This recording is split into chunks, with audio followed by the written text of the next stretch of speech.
Hi, good evening, everyone. My name is Keith Smart, and I'm a co-founder of Physiclo, and we are integrating resistance bands and panels into exercise clothing that helps everyone boost their workouts.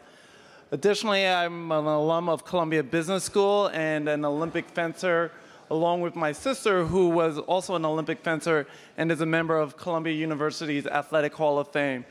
So I'm really excited to be here tonight. I hope everyone sticks around later on to visit all of the cool startups in the back. And right now, I'll hand it over to David for this great panel. Thank you. Thank you.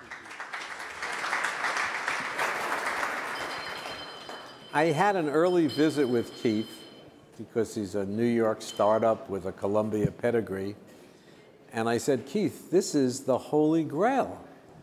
If you get a short, heavy-set guy who thinks that if he wears Physiclo, either shorts or a top, and he's going to have 10% more calorie burn for the same amount of time, or better yet, he can shorten his workout, you got a hell of a product.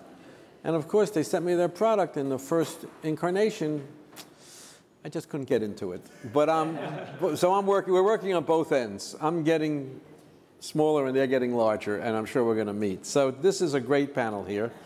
David Gandler is the co-founder, to my left, and CEO of fuboTV, New York-based online provider of live football content. I throw that out because to you Americans, that's soccer, but to us internationalists, we know what he's talking about. The company, which went live on January 8th, has since signed up 175,000 registered users, and fuboTV drew more than 1.5 million visits to its platform by midsummer. I can't wait until David explains it, but I should just say I threw him out of my office the first time. I said, I don't understand it. That's why I don't want to talk to you. And be careful what I say about it, because in the interim, he came back and back and back, very persistent. And I am now an advisor and tiny investor in fuboTV. Steve Hellmuth is the Executive Vice President, Operations Technology of NBA Entertainment, and is responsible for everything good at the league, its broadcast operations, its engineering department. He left for 2 years, but we repatriated him from Major League Baseball. Okay, basically we forgave him, but if you take out those 2 years, he's been with the NBA for 26 years. And he is responsible for the programming and production of NBA's Replay Center, which is a spectacular thing he'll tell you about. He has all kinds of gigabit arena networks. I don't even know what a gigabit was, but he taught me. And 8 separate camera angles from every arena are delivered to the Replay Center at NBA Entertainment headquarters, and still they can't get it right. But we'll talk for another day. You know, those guys at the league office, I mean, they just don't get anything right. Wim Sweldens is the founder and CEO of KSB Mobile, an app that allows viewers to watch their team's games using up to 6 camera angles, replays, and real-time statistics, alongside the broadcast booth TV feed. He is a proven technology, innovation, and business leader, and prior to KSB, Wim was the president of Alcatel-Lucent's wireless division. Boy, and he is, you know, all you guys give it up for this new stuff that you're at. I love it. It's wonderful to be an entrepreneur. That's why everyone should join the lab in Soho. Rick Cordella is the Senior Vice President and General Manager of Digital Media in the NBC Sports Group, and he's responsible for everything at the NBC Sports Group, meaning the Olympics.com, Golf Channel, the digital assets of the regional networks, Roto World, and the NBC Sports Talk franchises. So he's been at it for a very, very long time. And finally, our last guest doesn't look a lot like Bob Bowman, who wasn't able to make it tonight, but Jeffrey Volk is the SVP of Business Development at Major League Baseball Advanced Media, and actually knows more about everything than Bob does. In his current role, he generates, I don't want to get him fired here, but it's true. He generates new revenues through partnerships across digital, mobile, and connected devices, which include partnerships with WWE Network, PGA Tour, HBO, ESPN, U.S. Golf Association, IBM, and Advertising Week. So these are, talk about an elephant in the room. Mr. BAM is the elephant that is the grandfather of us all, that started this entire business early on and led the other leagues into going forward. So I'm going to start with you, even though you're a substitute. Tell us about... First an elephant, then a substitute. Yeah, okay, tell us about BAM and how you guys got involved with doing so much beyond just the relationship with Major League Baseball.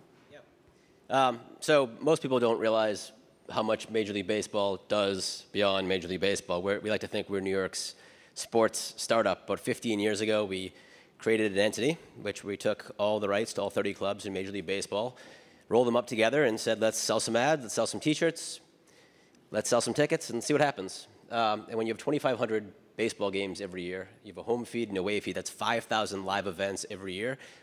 If you're creating the technology around the streaming, around mobile, around social, all the things that you're building to support that, you have, we'll call it the technical term, stuff, right? You have a lot of bodies, you have a lot of infrastructure, you have a lot of capital, et cetera. And so about 6 years ago, approximately, in conversations with CBS and Turner, around what used to be called March Madness On Demand, which now is called March Madness Live, we began supporting and doing the streaming for the NCAA tournament.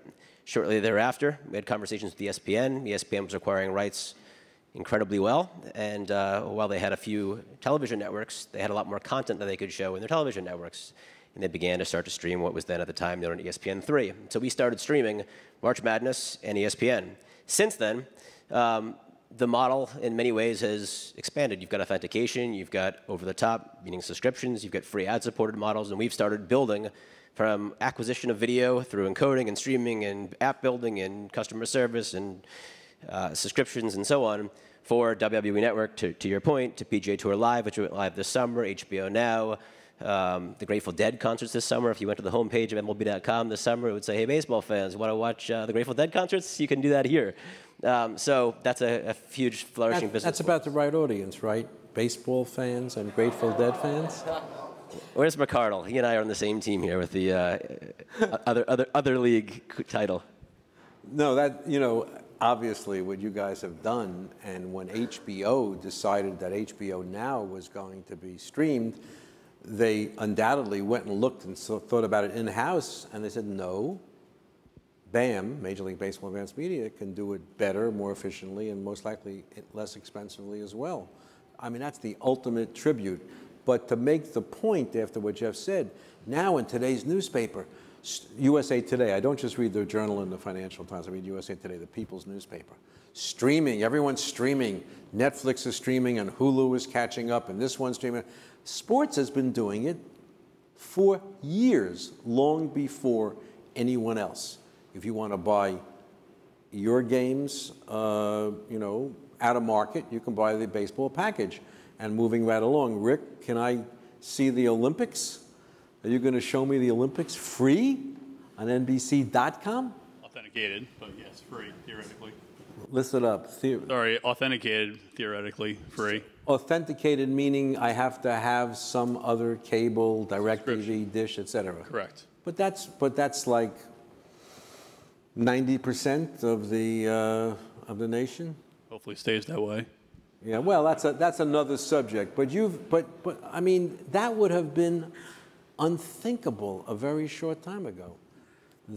So I can defeat your darn delayed figure skating, right? I can see it live now on NBC.com. Everything live, 4,000 hours in Rio. You're going to cannibalize your primetime feed. We think it's additive. We think the people who watch it live will act as marketing agents for us, tell other people how great it was, and then tune in once again when we put that movie on at night. I have a disclaimer to make.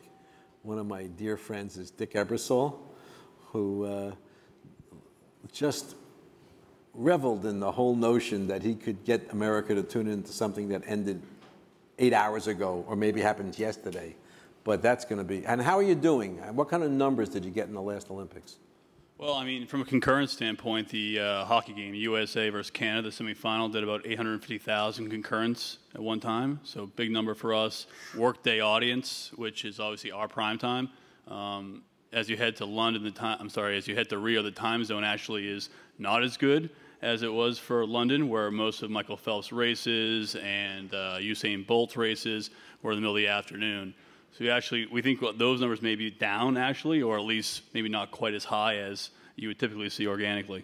I'm not going to challenge Rick on the fact that the next 3 Olympics after Rio are going to be in Asia.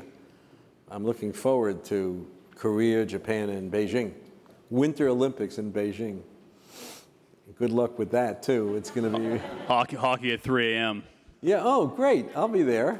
Steve, tell Gary I'll be there. I'm hoping Gary's there. Yeah, but interestingly enough, what Jeff is talking about, though, is augmenting, and it tells you can have everything, which is you can watch the early rounds of any golf tournament. They're streamed, courtesy of Major League Baseball, as odd as that seems, but they're streamed. And BAM just made a major digital deal with the NHL to take care of the NHL's digital operations as well. So that's kind of interesting as well. Wim, are you going to tell us what you're adding to this? Absolutely. First of all, I want to say thank you, Dave, to you and to Columbia for giving me an opportunity to be here. As some of you know, in addition to running KSB Mobile, I'm also an entrepreneur in residence at Columbia University, so I'm thrilled to see so many students here, including some that I'm working with, so phenomenal to see all your innovations being here. Now, back to my day job. So I'm a co-founder and CEO of a company called KSB Mobile. And what we do is live mobile social video. And what that really means is that because of some of my background in my previous role building some of the mobile networks around the world, we realized that there is a new screen, and we all have it in our pocket, and it's our mobile phone. And what we set out to do as a company is to sort of try to build the best possible service for watching a sports event on your mobile. Now, most of the time we watch sports events on TV. And TV and linear TV and broadcast TV is the best possible service for the big screen. We set out to build the best possible service on the mobile device. And one of the challenges is that for the millennial generation, the average attention span on a mobile is 8 seconds. So what we realized is that the way to sort of bring mobile live events to this device is to make them personalized and to make them interactive. And what you can do with the KSB Mobile platform is sort of watch your NBA game, your NFL game, your favorite Olympics game, the way you want to watch it. Watch it long form, watch it short form, make your own highlights, watch your own reruns, pick your own camera, follow your own player, follow your own driver, integrate it with statistics, integrate it with social, so you no longer need to actually watch it on TV, text on your mobile, and use your computer to download stats. You can also do it on one device, which becomes your end-all device. And the way you do it, explain that little circle that spotlights a particular player, or even a fan that you have your eye on. Yeah, so one of the capabilities that we bring is sort of watch your favorite player. I mean, particularly these days, I know we're not going to talk about fantasy, but I'm going to mention fantasy anyway. Think about how fantasy is driving the way how people watching games, how people want to watch multiple games at the same time. As long as you say it's not betting. I didn't say that. I said it's fantasy. Of course it's not betting. No, of course not. I mean, it's a sport. But it's becoming a game, and it shows that you become a participant in the game, and it shows that you sort of want to curate and consume the content the way you want the content. So one of the things that our technology allows is to just watch your favorite player. I mean, have a personal camera, watch your favorite player, or watch your favorite fantasy team anytime you want to watch them. It's incredible. Steve, Hellmuth, tell me about cameras that you and guys install around arenas and what that does for your various replay and your analytics business as well. Yeah, sure. Put the mic up to your mouth because you got too much to say. Thank you, David. What we have is, as David alluded to it, so it's a 10 gigabit network. So I got a chance with a company called Zayo, which was just rolling up fiber companies. And I was looking for an opportunity to have a big opportunity to use video, to put in a network that would actually bring back 12 simultaneous video feeds in real time back to Secaucus, as well as pump the photographs in real time, and also, of course, statistics, telephony, everything. So the NBA is basically got a fire hose at every venue. We're bringing all this back in real time. So first of all, the use was good of the game. Let's make instant replay by the referees as good as we possibly can. And I used to kid Rod Thorne, who's just departed. I said, Rod, you paid for everything for the content guys, because of course we take all 12 feeds and we turn them over to the content folks, right? So now we have a perfect storm of the best possible content at the NBA, because there's every angle available for every play, and we can quickly edit things and push them out. So it gets worse than that, actually. The replay obviously is great, but in the past, for international feeds, we used to, you know, when you went to commercial, things would stop. Now, you're treated to the Nick City Dancers, God help us all, and every dance team around the world. And believe it or not, our international fans love the continuation of what's going on in the arena. And so that was a sort of a whole bonus that was, I guess, anticipated. You thought about it, but yes, we did, because what we heard from fans globally, because there is only really one sport called the NBA that does all this crazy stuff in the breaks, right? I mean, we're the only ones that have the dancers, the contests, right? The plate twirlers, the jugglers, the mascot slam dunk contest. We've got all this, and we heard from our fans globally. We want to be a part of that. We want to be in the building. Okay.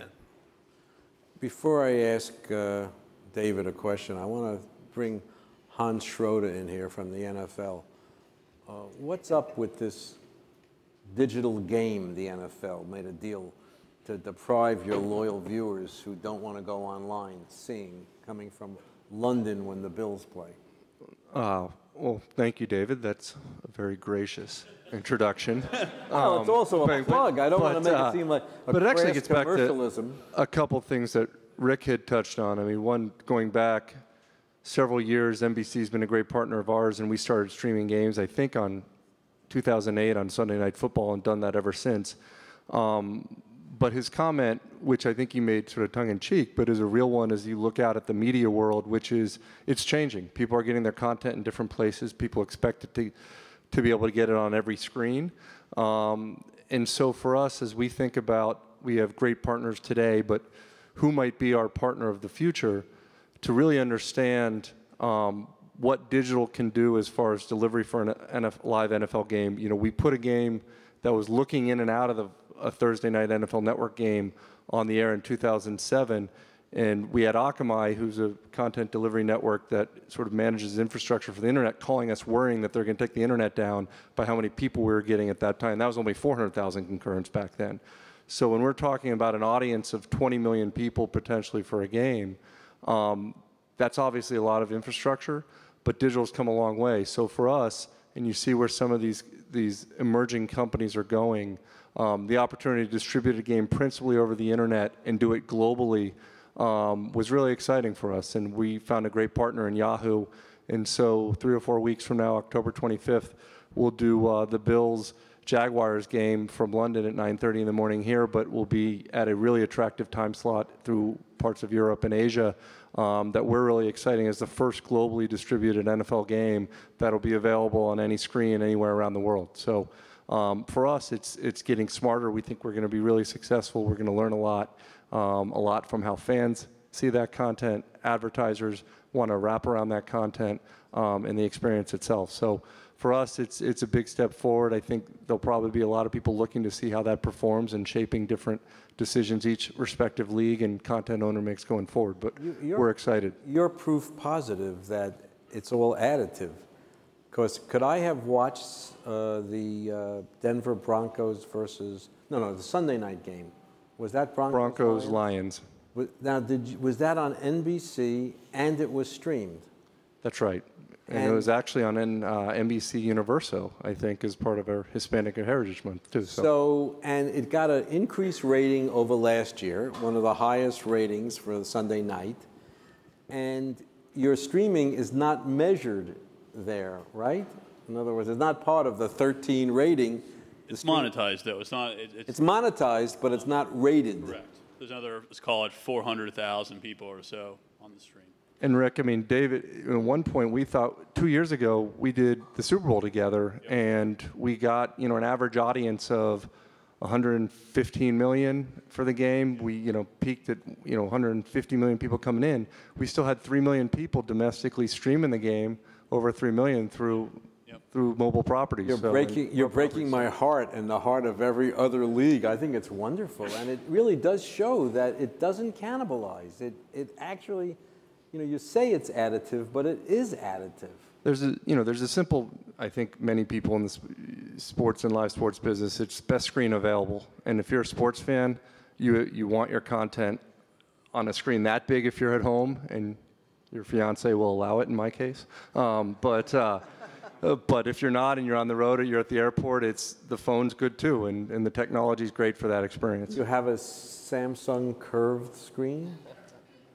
The curve didn't fit on our wall, David, so we're getting too much information now, but we do have a nice Samsung. All right. So there's no league sponsor. Mr. Fubo, would you explain to this group what you're doing and what this portends for the future of the way we get our sports? Yeah, sure. fuboTV is a very simple concept. It's a linear, over-the-top streaming service dedicated to sports. And I've been in television for a very long time. I started in local broadcast, local cable, then I went to network television, and then I recently worked at a VOD startup that was acquired. And the name of that one? Drama Fever was acquired on October 31st. And we immediately went into beta with 2 co-founders from there and launched live on January 8th. The concept is very simple. Everybody is always saying, how do you stream sports? You can't stream sports. The rights are very complicated. And David, I believe you and I had about a 2-hour meeting where you said, I can't believe you got these rights. I just still don't believe it, but yeah. But I just, when my wife's grandmother broke her hip at the age of about 86, she was being wheeled in for surgery. I said to the doctor, I'm not ready to die. I want to see what happens to Nixon. I want to see what happens to Fubo and how he does this, because it's a puzzle. So tell me what I can see if I subscribe to Fubo. Yeah, so, obviously all these leagues are extremely sophisticated and windowing and strategies that they have around monetization. Yes, we are. Yes, we are. Okay. And, as a startup and as an entrepreneur, your job, you're working in constraints all the time. So to me, constraints drive innovation and disruption. So I had to figure out, okay, if I want to get into the live game, and everybody said to me, it's impossible because everything costs. Would you tell us what you're doing? Don't talk about innovation, disruption, transformation, whatever, disintermediation. I asked you a question. How are you getting the rights? So we're getting the rights through television network partners, and we are curating content through linear networks. So we're not able to... Name a partner, one partner. beIN Sports, Univision. Okay, beIN Sport. That's a sports network here in the United States. Yes, it is. And it's distributed on Comcast, cable and Dish, satellite. Over the air. And yet those guys are prepared to license their rights to you? Yes. And the reason is because you guys want to monetize. Everybody wants to monetize, and we're prepared to pay the most. Our business model is very simple. We think the content is extremely valuable. We're ready to pay the freight to all of the television partners we have, to leagues. But at the same time, we're trying not to pass those costs along to the user. And that's where the startup piece comes in, and the technology. Oh, you're philanthropic. Well, that's part of it. We're trying to be, but we also understand how valuable it is to monetize. The problem I had in trying to understand this. So let's do it. Let's start again. beIN Sport has a deal with La Liga. La Liga. Spanish. That's the soccer. Spanish league, okay? As opposed to the Serie A, which is the Italian league, right? Right. Correct. doing very good. That's my French and my Italian for the night. Okay, so they now have a deal, La Liga. So actually, beIN Sport would have a El Clasico. They would have a game between Barcelona and Madrid. And you get the rights to that game from beIN Sport? So there's two deals that we do. One is a very simple deal that's just like a Comcast or a Dish, where we have carriage agreements. We sign deals on an affiliate basis, and there are minimum guarantees, and we pay on a per subscriber basis. So the model is exactly the same. Then there are other partners that also provide overflow programming. That doesn't make it, because based on these very complicated MFN clauses. I got it. So they've squeezed all the rights out. They pay make it up. So NBC, defend yourself here. You have actually, you show EPL games like all over. Right. You've really made it to an American product. Right. Which really ticks us off because we can't get any attention for the WNBA. The Times is talking about the EPL.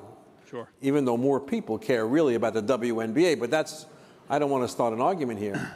What do you say about his business model, and why haven't you licensed him? It's different. I mean, Dave's model is ingenious, honestly. It's basically a virtual MVPD on the front side and an OTT out the back side.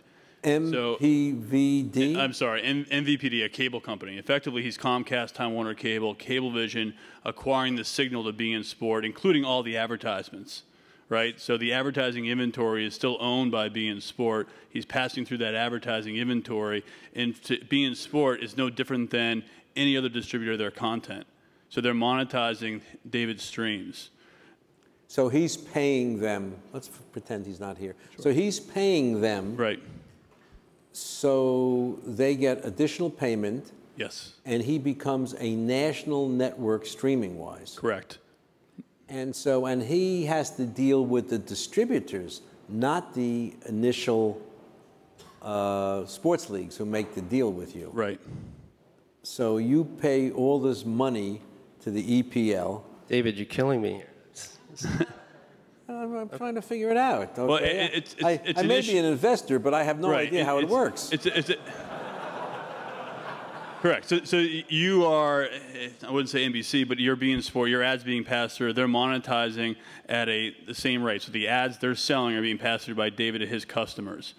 And he's paying on a sub basis the same as a smaller MVPD would, Suddenlink, right? Or a small Mediacom. Right. And doesn't he have a problem if he's too successful? Then he's going to owe a load of subscriber fees. It depends. I mean, again, I feel like I'm talking about David's business here, but go ahead. The bigger you are, the more powerful you are. Comcast is paying ESPN a lot of money. It's hard for a big cable company to do business without Comcast. Okay, got it.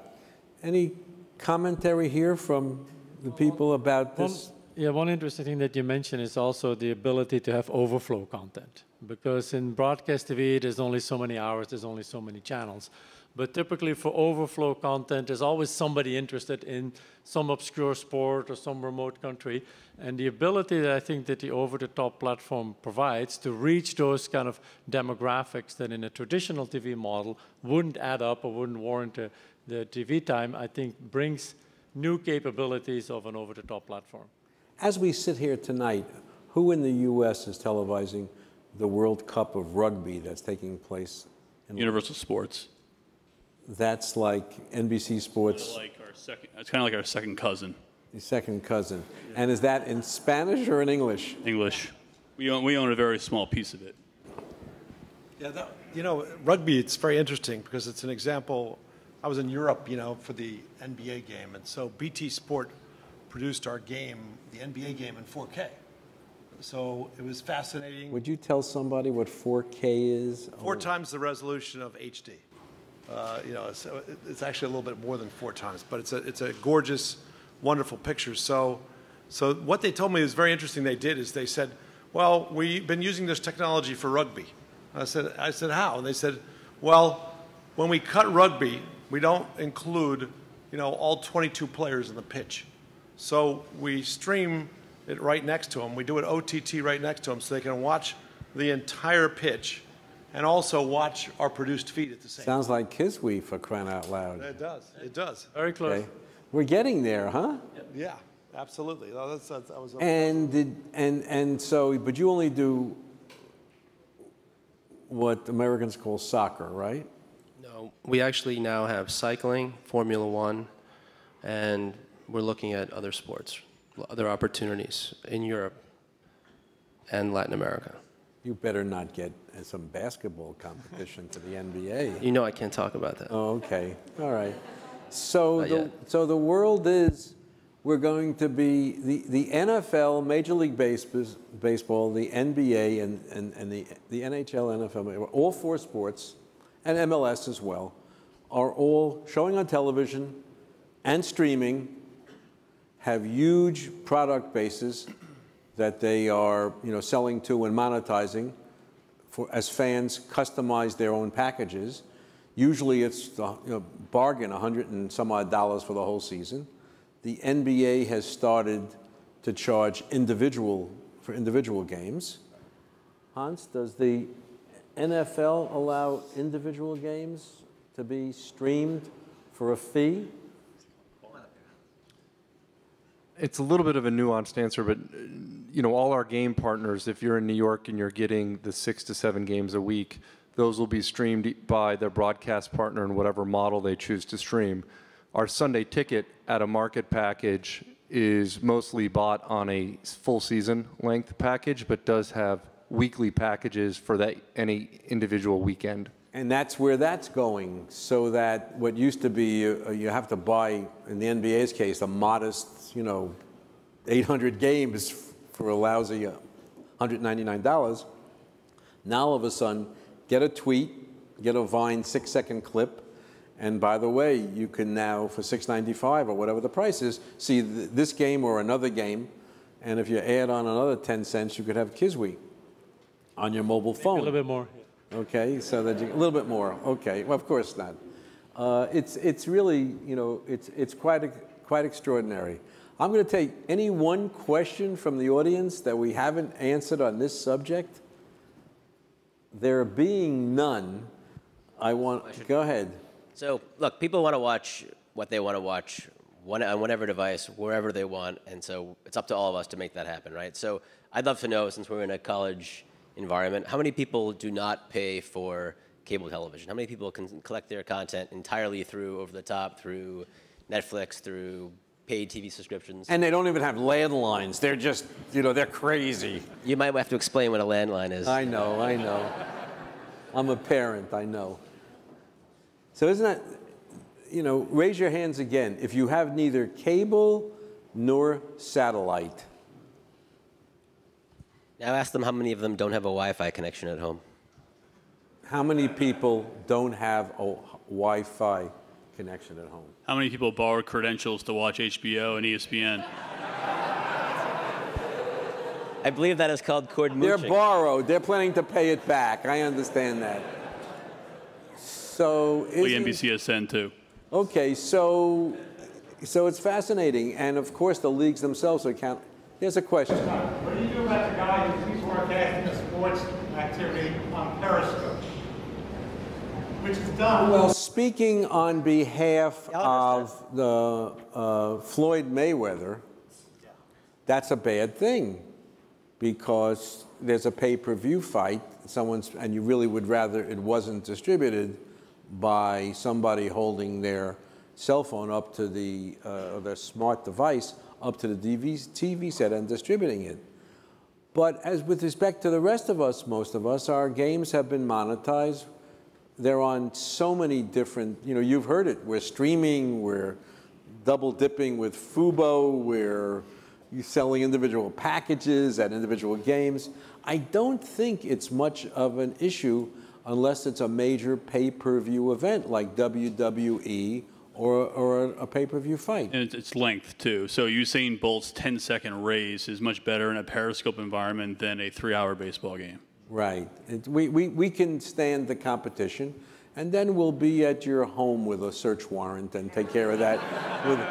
That's what I learned at Columbia Law School. Thank you very much, everybody. Give this panel a hand.